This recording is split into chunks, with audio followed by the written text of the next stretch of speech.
So, good morning. Thanks for joining us. So, I guess that was a pretty harsh challenge there. Who has to follow our keynote? But I think it's actually going to prove to be a pretty strong intro to what we're going to talk to you about today. So, the Mosaic Center is what we're here to chat with you about, and I guess you guys have entrusted us with the next 50 minutes to make sure that we don't waste your time and we send you away with some nuggets. So. I'm going to be giving you an introduction to the project, why we're doing it, what it's all about. We're also going to have Shafraaz come up here and talk to you a little bit about philosophy and how we've been able to come up with a high-performance building in, what is it? It was -1 this morning outside, so in our frigid May climate.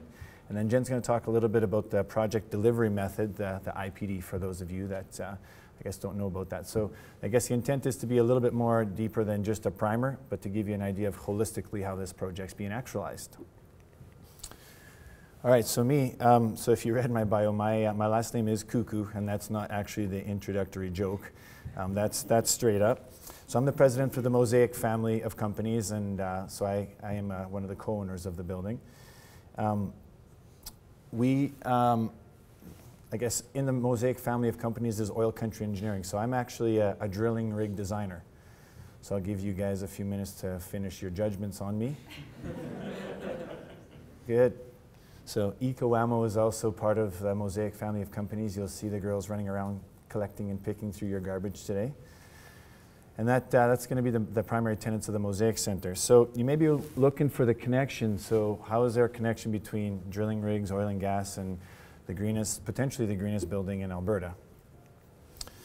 So I guess that's a good cue for what my belief system is. Not all that unlike our keynote speakers. So I believe it's the responsibility of entrepreneurs and business owners to give their employees an opportunity to self-actualize in the workplace. So part of that self-actualization, especially because we're working so much and we're spending so much time in the workplace, is to give them a healthy environment so that they can do so. So that's kind of where we get this. This is an external render of what the Mosaic Center is intended to look like. So just a quick snapshot. So it's a 30,000 square foot office building, so not a huge building. It's about 20,000 square feet of office space.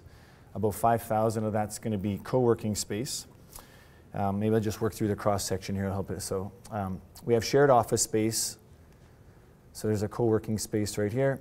And we have what we're calling just to support the main floor. So our intention is to get a child care center in there, a little fitness or wellness center, as well as a restaurant.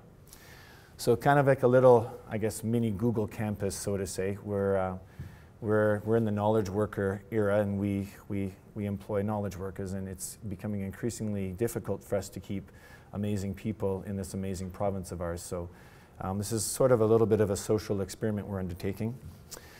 Some other features of the building that are a little bit unique is we have this interchange or collision space, which Shafraaz is going to talk to you a little bit about. And then we have rooftop gardens, so something that you don't normally see.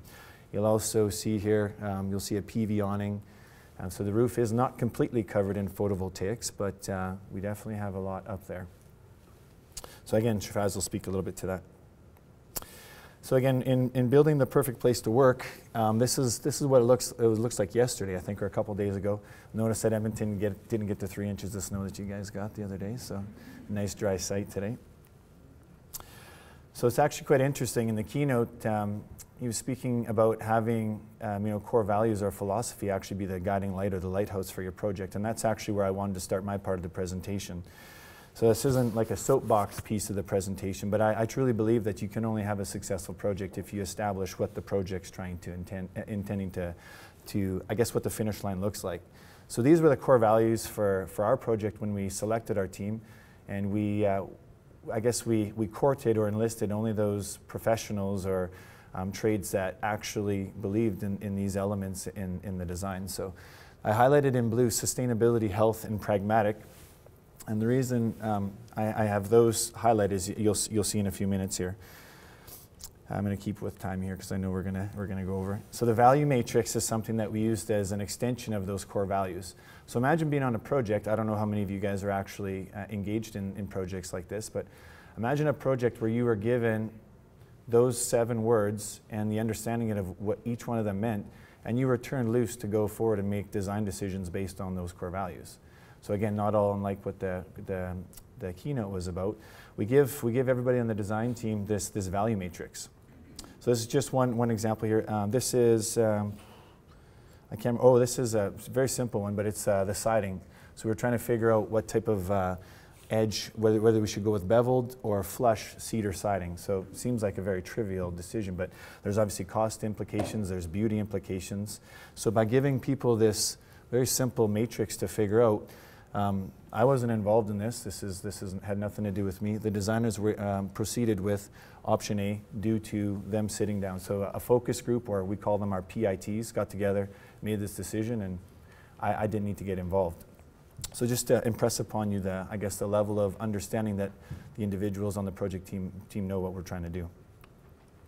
So yeah, Alberta's Living Building Beta Model. So this is kind of a little bit of a, I guess, primer. I'm not sure how many of you guys know what the Living Building Challenge is. It's kind of fairly new to our part of the world, which is why this is going to be the first of, sort of in that family. So I have just written down here what the Living Building Challenge, this is right off the webpage. So the Living Building Challenge is a green building certification program that acts to diminish the gap between current limits and ideal solutions. Projects that achieve this level of performance can claim to be the greenest anywhere and will serve as role models for others to follow.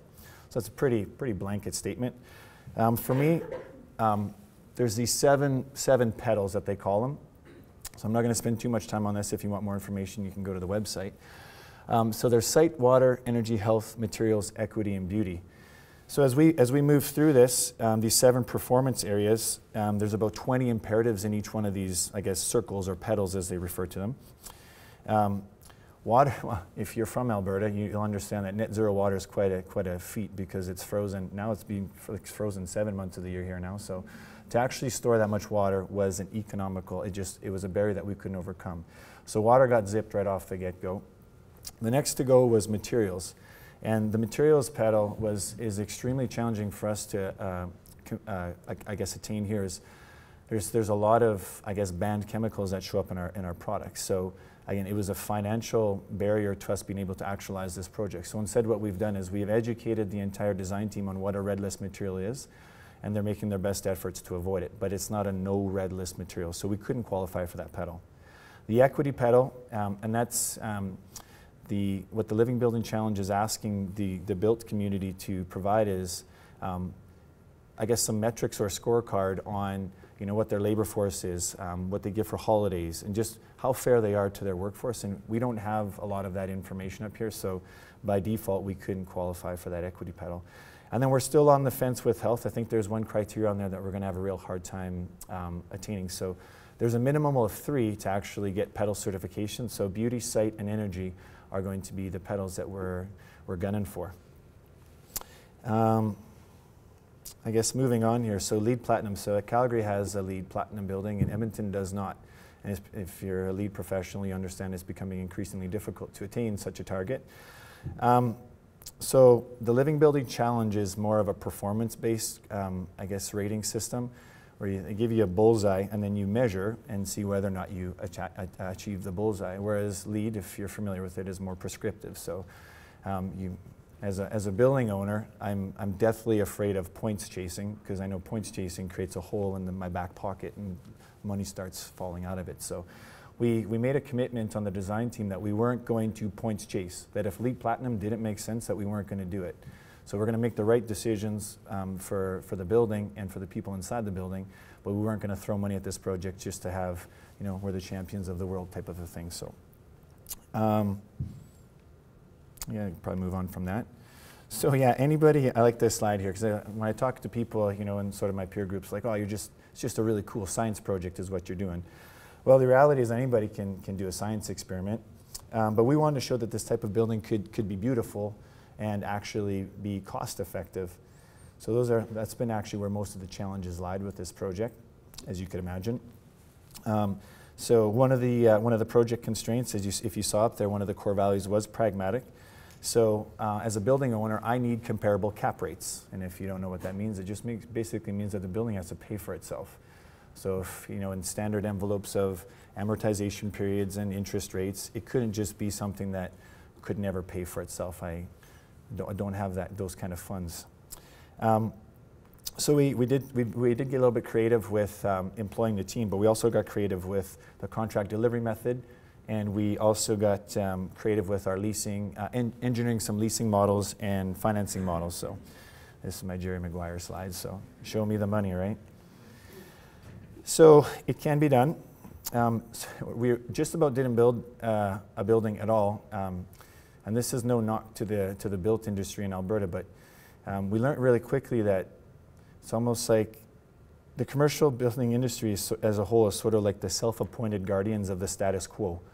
We were really having a hard time finding anybody that really wanted to move the chains. So it can be done, and we found the team to do it. And Shafraaz will tell a very humbling story about how that came to be. So as an Albertan, I have tremendous pride in Alberta, and we have energy is in our roots. So to develop a building that is net zero, creates all of its own energy, why the hell not?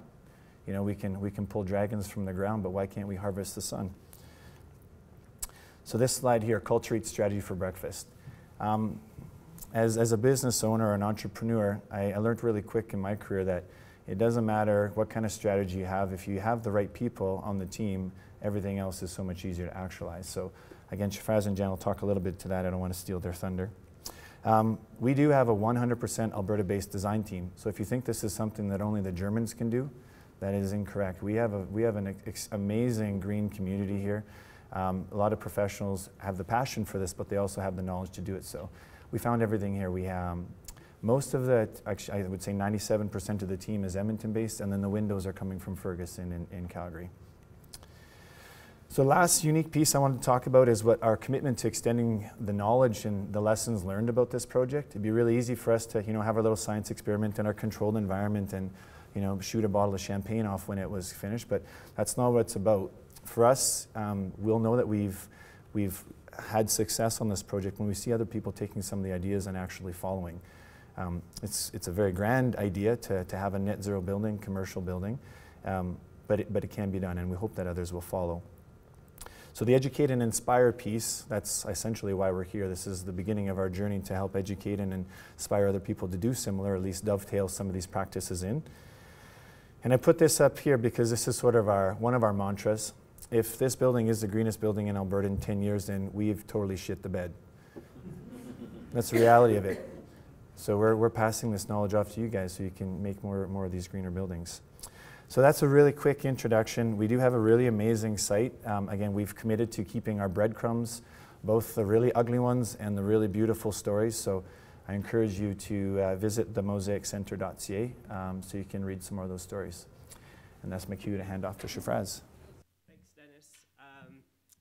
It was 2 years ago he first came to our office and basically asked if we'd be interested in doing this crazy project, and at the time I thought he was crazy. So I said, your head's in a glue bag. You can't build a 30,000 square foot building for a little more than $10 million, especially if you want LEED Platinum. And at that time, he didn't really know what Living Building Challenge was. It was a year later, he finally convinced us to help him out on this project. The budget's still around $10 million, but I had the crazy idea to bring him and his wife to the Living Futures Conference in Seattle last year. And so at the end of that, he said, well, we'll do LEED Platinum and we'll do Living Building Challenge. and I'm not increasing the budget. So there's a very crazy process that all of this involves, but it's really a tribute to integrated project delivery where we can make this happen. And it takes a really interesting epiphany between the architect, the contractor, and the owner to come together to make this happen. It requires a whole new level of trust and just working extremely closely together. So this colorful graph is what the Mosaic group did with their own staff about what they found important in looking at a new space for their office. And pretty much it shows what we're doing is addressing that in a sustainable, healthy building that we're developing. The highest ones were lighting, because they don't have very many windows in their current office. Air quality, again, because none of those windows open.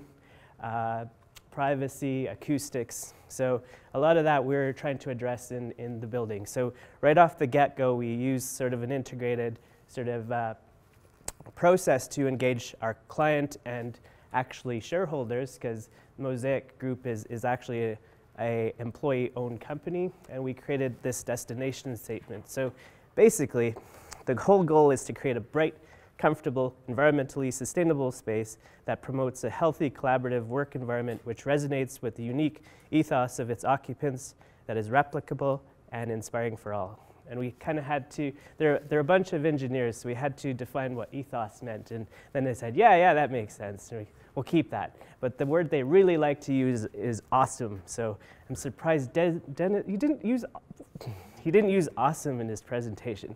I'm shocked. So we went through space planning. We do 3D sort of relationship models. We do site planning. Again, this is with the shareholders of the Mosaic company and our full design team. So these are some of the concepts of how best to use the site.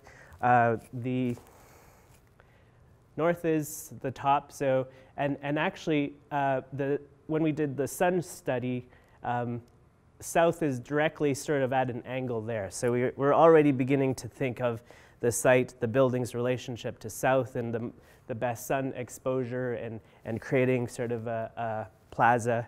And then we start sketching and refining and developing ideas. And one of the interesting things with our team in this process, we actually used a teaming approach in the design of the building. So even within our own design office, instead of just me or just Vedran here on the left, who's the project architect, or Eleanor coming up with the design, we actually paired people together to test out very quickly ideas and sketches, and we had the client come in for a show and tell to sort of see what they thought. They hated this, by the way. This got thrown out, this ramp idea.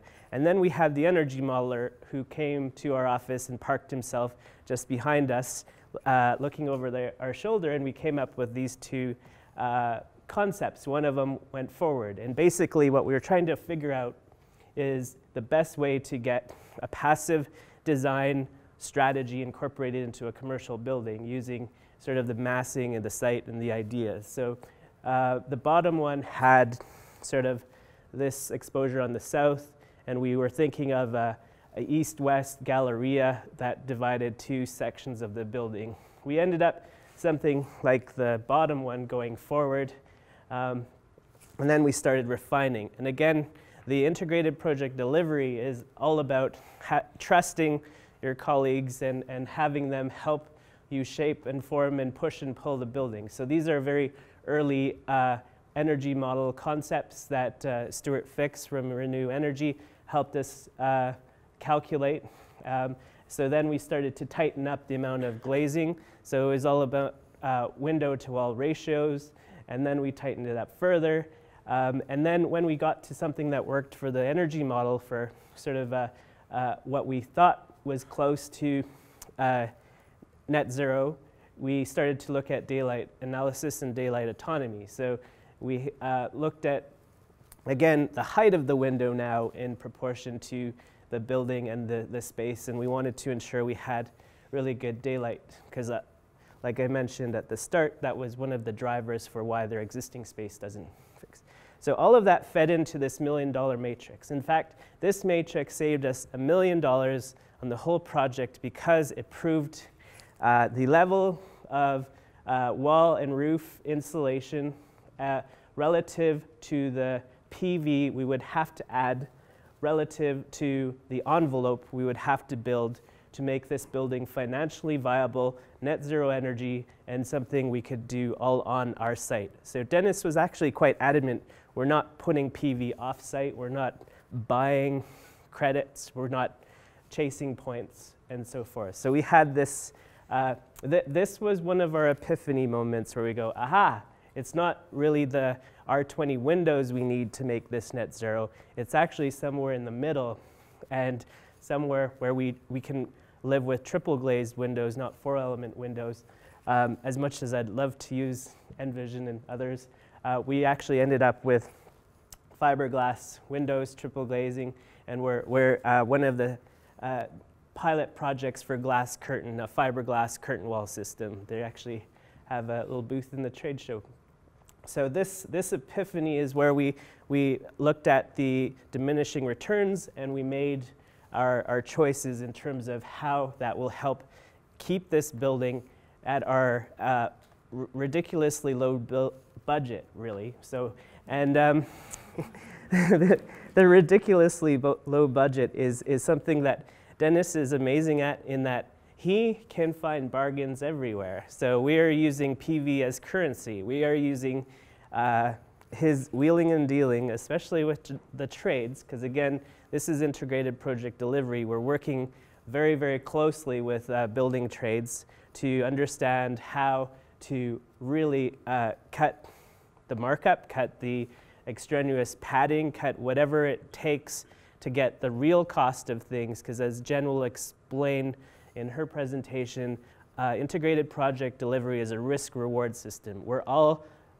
revealing honestly what our costs are, and then we are actually trying to drive those costs down in order to maximize our collective profit. We all put into our share of the profit into this big pool, so the more we work together, the more we drive it down, the better we all are at the end of the day.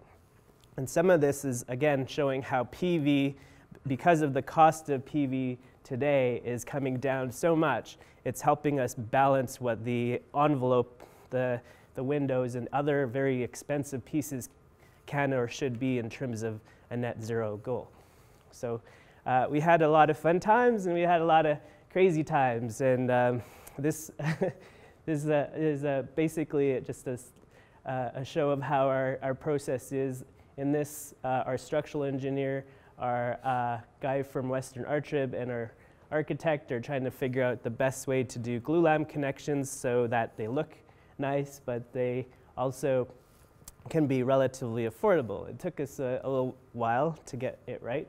And then we also check in back with the shareholders at the Mosaic Family of Companies. So they're paying for this. They have to like the building. We had some very good discussions about whether or not the building is replicable, because that's one of the values that we want to do. So will people want to build this building again? And basically, we also, because this is one of the first integrated project delivery projects in Alberta, we brought in the big guns. So this is Dean and Howard from DPR Construction. They set up very, very, very big IPD projects in the States, usually for health centers. They're doing one in Saskatchewan. They came and we created this big room where everyone around the table is our IPD partner. And they're the trades, they're our engineers, they're our design team, they're the client, and we talk about, again, the whole process, the contractual relationships, how this relationship really needs to build the idea that we work together. And then we, again, I can't say it enough, one of the key messages is the trust in the knowledge in the room to help solve problems. Another one just recently Jen might speak to is an issue with piles and structure, and again, because we're learning, one of our stories that will probably appear on the website is how our structural engineer didn't quite get the loads right, so we had to make some adjustments on the piling calculations, which of course incur additional cost and so forth. But instead of having a change order from the contractor, we basically work with the contractor to figure out how to make sure that cost comes down, how have we looked at any alternates, etc. So, and the thing I keep on being reminded is keep it simple, because even with this building, you wouldn't believe just the cantilevers, the overhangs, the angles. It looks relatively simple, but it is not. And that's the one thing I would do differently had we can do this all over again, is like keep it really, really simple for the first time around. And then bring a kid. So this is Dennis's daughter. She came to a few of her design shreds. Here she's helping us draw elevations for one of our prototypes. So again, we try to make this process fun and interesting. And again, the big room is where the collaboration happens. One of the other things I would do again, differently again, is have a cohabitation space. We have spent a lot of time with all the trades, with and the contractor team. It would be really, really good. In true IPD, you cohabitate and you work together. This is us trying to map out the whole schedule for the project from start to finish, and we do this weekly. And this is the two-week pull planning board that's now in the site trailer. So as Dennis showed, we're under construction. Well, actually, this is more than 2 weeks. This is several months, but it helps us identify the critical stuff in the next 2 weeks that we need to bring forward for design. So I'm just going to quickly hop through the building. As Dennis mentioned, this middle space is our collision space, and we have basically 2 other office parks that plug in. So this collision space is a very interesting platform of stairs and actually bleacher kind of seating areas. It's meant to be their informal meeting space and to allow people to have discussions, to brainstorm, to solve problems, or just to go and have lunch. And we wanted this to be a very bright, vibrant, interesting space. And that's sort of what generated how this middle form turned up. And as you can see here, this is a very early SketchUp model of the building when we were starting to push and pull at the geometry. And then as you see here, this is actually the north elevation where basically you see the rooftop greenhouses and trellis and a lot of interesting glazing and features. So this is the collision space in render. So we have these glulam treads hanging out on these steel beams, carrying it through. And as you can see, we're trying to make everything exposed and very open, very wood in feeling, very warm. And we want to make sure it has sort of a natural kind of feeling to it rather than a cold commercial office space kind of feeling. So even out in this atrium, we have desk space. So we imagine people taking their laptops, plunking themselves down right in the middle of the atrium and working there for a day or 2 or whenever. So lots of fun things. And I just wanted to show this slide as this is our final site design. We have quite a bit of greenscape surrounding the building. It's sort of in a office industrial park in Summerside in South Edmonton. But it's remarkable how I reflect on where we've come to, and it comes back to one of our very, very first thoughts about how the building should be placed, how the site should be oriented, and so forth. So with that, I think I'll pass it over to Jen. So IPD is like a rowing team. If we think about construction like a rowboat race across the river, and your job is to get across the river. So in most cases in traditional construction, get in your boat, you get across as quick as you can. So when you see Cam and Roe floundering halfway through and he's got a hole in his boat, you don't stop. You just get to the other side because that's what you're doing. And everyone gets their varying stages. You might have someone in a wood boat, you might have someone in a speedboat. They get across no problem. We watch that in construction. Everyone kind of has different timing. If you think about IPD, get everyone in the same boat together. If we have a hole in that boat at some point, you now have 8 people in that boat that have to figure out what's wrong with it and not just you worrying about your own self or looking at someone else watching them flounder. If someone gets hurt in that somehow, we still have 8 people to help. It brings team to a new level, brings integration to a new level. That said, working on a rowboat team is not that easy either. You need to communicate, you need to be in sync. And if you get out of sync, you're not going to be going in the right direction. It actually can be more complicated. So IPD by no means is easy, but it does give us the vehicle to be able to do what we've done to date. So one of the key features that makes integrated project delivery, and lots of us have been doing integrated projects. We've been doing them for years, especially consultant teams. They've been getting all their consultants together. They sit down in a room, they talk about it, they design together. And in some cases, if you're doing a construction management, you might actually be having your contractor at the table a little bit earlier on in the process. But one of the key features that makes integrated project delivery probably different from almost anything most of you have been doing is that we have a contract, and it's a new contract. It's not anything that exists here. We thought we could maybe try to do something with our existing contracts, but we realized very quickly that that just wouldn't work.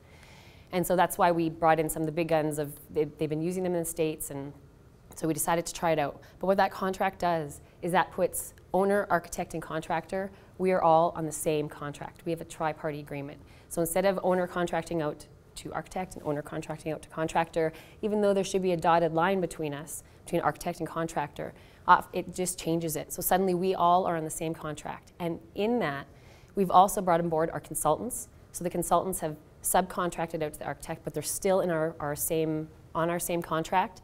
And we've brought a bunch of our trade partners into that contract.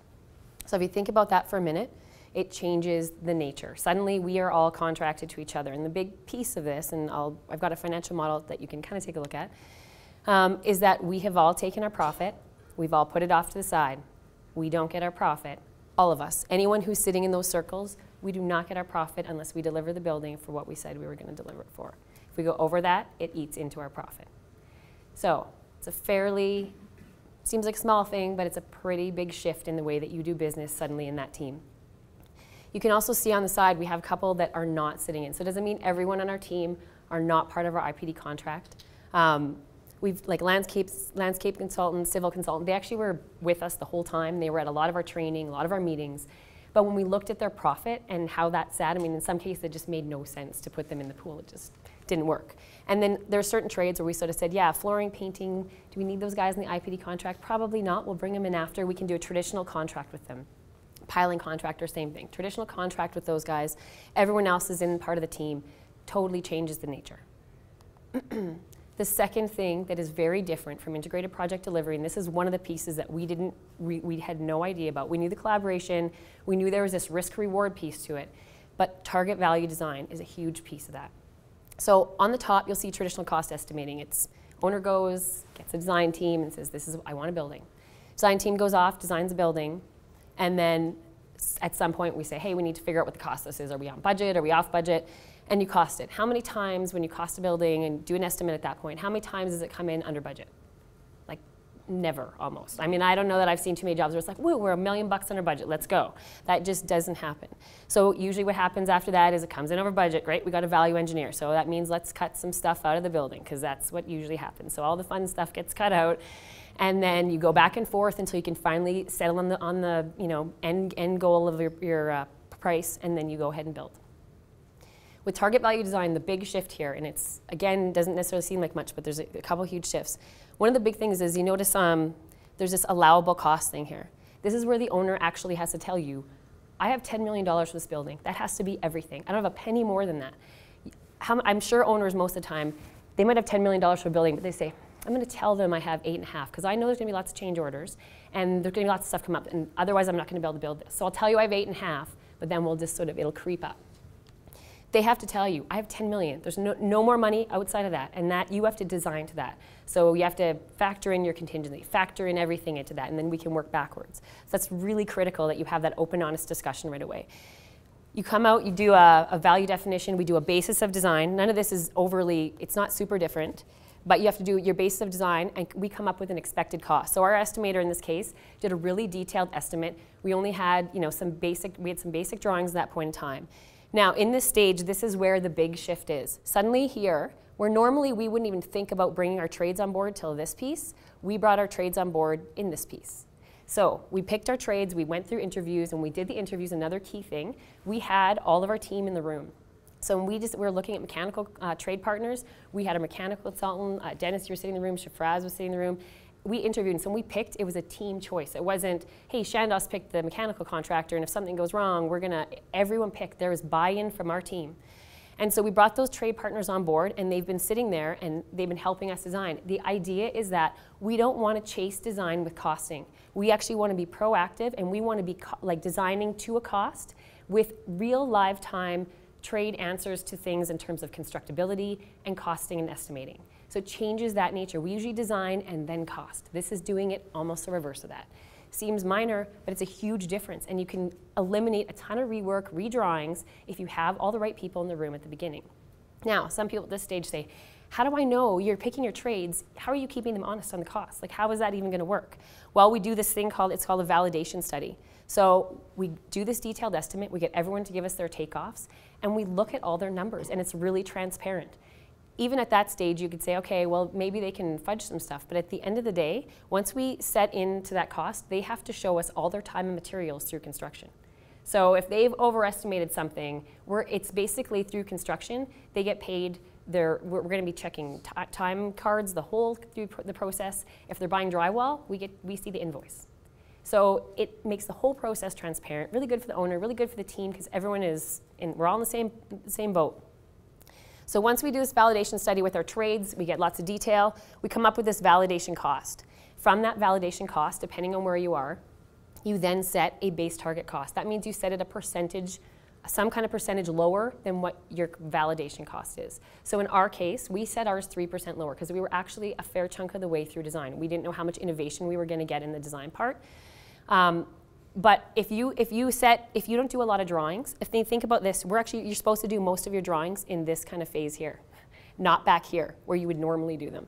And so if you have lots of room for innovation, you can set a 5 to 10% cost lower and challenge your team to come in 5 to 10% lower than what you imagine. So for the owner, it's great, challenges your team, lots of innovative thinking, and then we go into design, we go into full design, construction, and we come up with our final cost. So our cost, we set 3% lower. So right off the giddy-up, we have to find, in our project, we had to find $300,000 somewhere in there, fluff somewhere in there.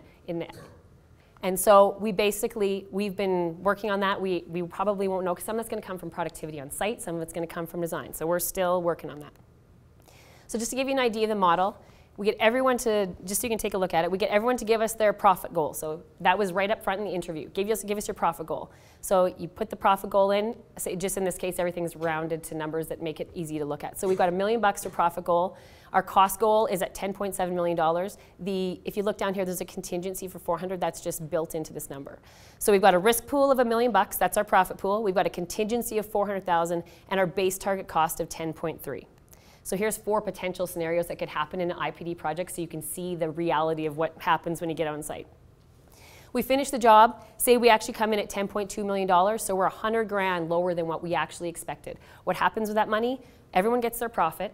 The owner gets his building delivered for the same price he wanted to, and we've made a decision that the team will keep 60% of the savings, the owner will keep 40%. So in this case, just so you can get a sense of what that looks like, that means at the end of the day, if we brought this in $100,000 lower, Chandos gets an extra $25,000, and our roofing trade, for example, gets $1,500. And if that $100,000 savings came from our structural steel trade, he doesn't get those savings, that gets split between the team. So that's how that works. And everyone has to live in that model. So in this case, say we haven't done as great a job. We've actually come in $200,000 higher than we expected. We do have a contingency there, and so that money just comes out of the contingency. There is no savings from the team, no penalty to anyone, and the building's built. The owner hasn't incurred any more cost because he's thought about the contingency already. That was part of the building cost anyway. Outcome 3. We've actually messed up significantly. We've come in quite a bit over budget, $500,000 high. In this case now, we only had a $400,000 contingency. So if that actually happens, we've got $100,000 that we haven't thought about in the contingency. What happens? It comes out of the profit pool. So in that case, Chandos takes a $42,000 haircut, and our roofing trade takes a $2,500 haircut. So that means that we are very motivated to make sure our building comes in on budget, to make sure that we bring everything in, because we've locked into a number and there can't be change orders through construction. The only time there's a change order is if Dennis says, yeah, I want to change something inside the building that we didn't have planned before. No change orders. So if we mess up on something, we pay for it. And so, and the last case scenario is if we absolutely were a complete disaster as a team, we came in way over budget, blew through contingency, blew through profit, we lost all our profit, roofing trade lost all his profit, and the owner then has to cover anything over and above that. But all of that's done at like time and material. There's no markup on that. There's no profit generated there. So that's if we really seriously messed up on the project. One of the other things that we did to mitigate that, now just to give you I've talked to a lot of people in the States who've done IPD, multiple projects. There has never been in the history of IPD a project that has ever gone through the whole profit pool, never. There's been projects that have gone into the profit pool and burnt through contingency, but no one has ever loss or profit. And the other thing to think about is if you're on that team, you're not ever going to lose money. You get paid for your time and material. You just will not make profit because your profit's set off to the side at risk. We set a risk register aside right away so that we could make sure that anything we could identify, things like site concerns and anything like that, that we always had on the risk. Now, as we go through construction, we can start checking some of those things off, but it allows us to keep track of some of the big cost items.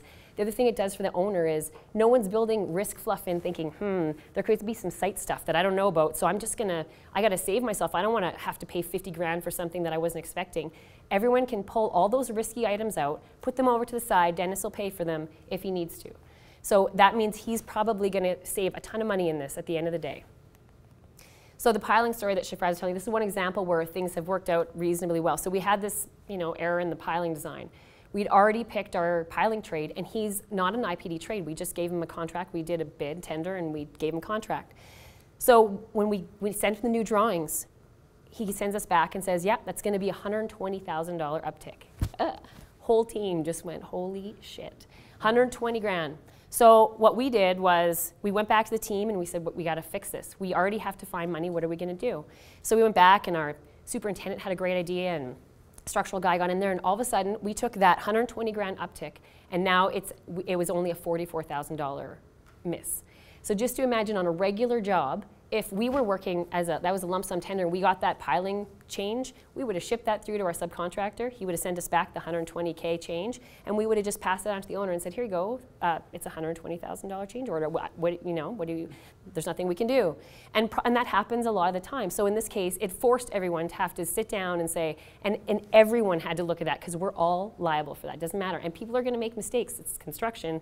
So it really brought everyone together. So it's a great example of, yeah, we had an error, but we really did come out of that better on the other side.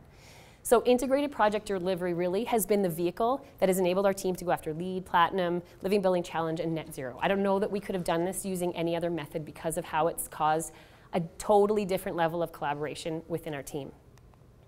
And one of the things that I've always said through our whole team is from start to finishes, there's a saying that says, with every pair of hands comes a free brain.